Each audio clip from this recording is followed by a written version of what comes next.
I really needed a break from my busy life as a professor, so I took a chance to get away during my sabbatical.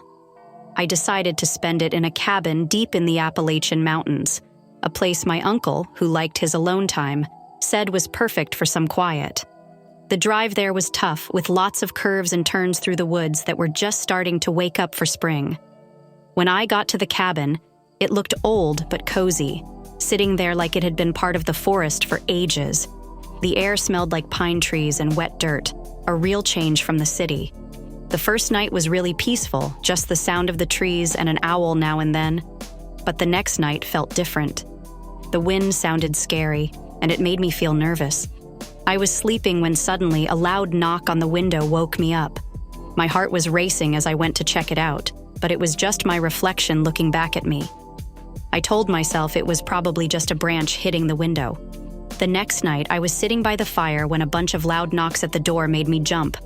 I ran to see who it was, but there was nobody there, just the cold night air. Weird things kept happening after that. Stuff around the cabin moved on its own, and those knocks and bangs got worse. I felt like someone was watching me all the time, and it was freaking me out. Near the end of my time there, I decided to stay up and face whatever was scaring me. Late into the night, a shadowy figure showed up by the fire. I stepped back, scared to breathe. The figure came into the light, and it looked just like my uncle, but all ghostly. "You must leave," he said in a voice that didn't sound like him at all. "Uncle," I said quietly, not sure what was going on. He nodded, looking sad. "I died here, loving the quiet too much. My ghost stayed because I had things I never finished. I tried to tell you to go so you wouldn't end up like me." It hit me hard. My uncle, who always seemed to love being alone, actually died by himself in this cabin. His happy stories were just a cover for being trapped here all alone. He had been trying to warn me with all those spooky things happening. As the sun came up, I left the cabin and all those scary memories. I thought my sabbatical would be relaxing, but it taught me a creepy lesson. Sometimes being alone isn't as great as it seems, and it can trap you forever.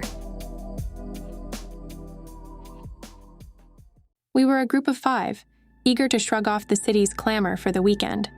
The cabin, an online rental nestled in the shadowy heart of the woods, promised a disconnected haven, a place to laugh and make memories. The drive up was filled with the usual banter, playful arguments over music choices, and anticipation of the stories we'd share. The cabin, when it finally emerged from the dense thicket, was more imposing than the photos had led us to believe, its darkened windows like unblinking eyes.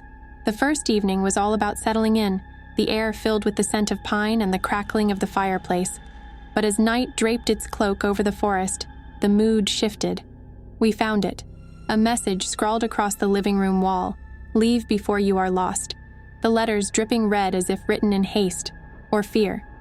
We laughed it off, blaming a previous renter's idea of a practical joke. But unease nestled in my stomach, a seed planted in fertile soil. That's when Tom ventured out, claiming he needed fresh air.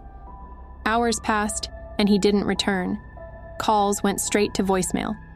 The forest, once a chorus of nocturnal life, fell eerily silent. Panic set in as we armed ourselves with flashlights, our beams slicing through the inky blackness. We called his name until our voices grew hoarse, each echo a reminder of our growing dread. Then the jump scare. It was a scream guttural and filled with terror, erupting from the woods. We ran toward it, hearts in our throats, only to find Tom's phone on the forest floor. The screen cracked, the call log showing one number, dialed over and over. Ours. We circled back, the cabin now a looming specter in the night. That's when we saw it.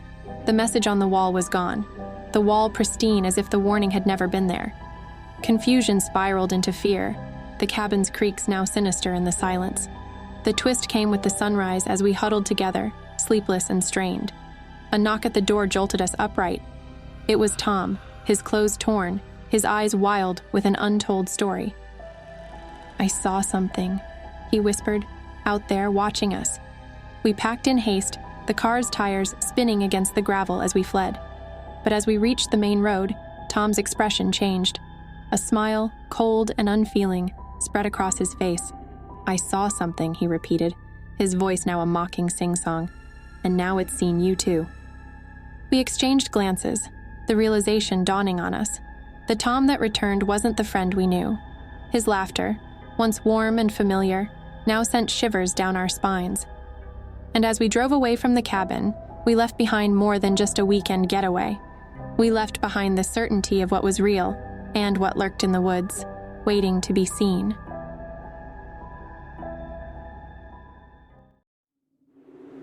As the snowstorm howled like a banshee through the mountain pass, we, 3 lost hikers, stumbled upon an unexpected salvation. A cabin, its silhouette barely discernible through the blizzard's wrath. Our relief was palpable, the promise of shelter and warmth beckoning us through the tempest. The cabin, abandoned to time, creaked a welcome as we pushed open the heavy wooden door. Inside, the remnants of someone's hasty departure, a map left open, a lantern discarded, whispered tales of urgency. We huddled around the dormant fireplace, igniting the remnants of charred logs, the flames casting dancing shadows upon the walls. As the storm raged on, we explored our refuge, finding canned food and threadbare blankets, modest treasures to a trio of shivering souls. But it was under the rug in the corner of the room that we discovered something truly unexpected. A trapdoor, its edges sealed with frost. Curiosity overpowered caution as we pried it open, revealing a ladder descending into darkness. The air that wafted up was stale and cold, yet it carried a faint sound that set our nerves on edge, the distant echo of a child's laughter. We called down, our voices swallowed by the void below. No response came, only the laughter, now joined by whispers, as if a congregation of unseen specters held court in the shadows. The decision was made to seal the door, to ignore the chilling sounds that emanated from within the earth. Night enveloped the cabin, the storm outside waning to a solemn quiet.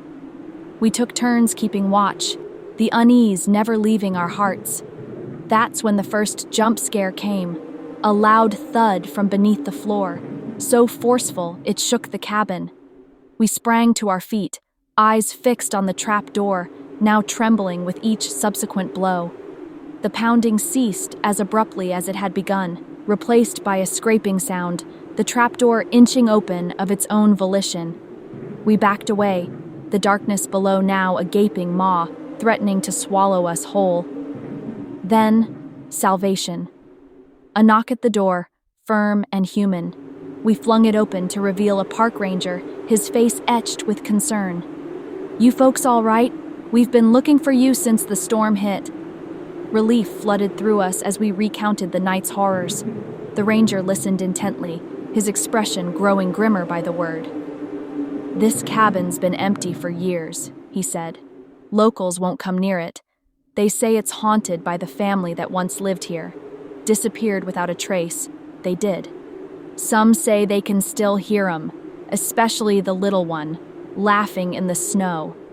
As we followed the ranger out into the breaking dawn, a final twist awaited us. The once sealed trapdoor lay wide open, the ladder now leading not to darkness, but to the light of day. The ranger turned to us, his eyes holding a warning. "Sometimes the mountain gives up its secrets. Other times, it keeps them. Let's leave this one be." We left the cabin behind, the ranger guiding us to safety. But the memory of that laughter, the whispers, and the cabin that held its breath between two worlds would haunt us long after the snow had melted.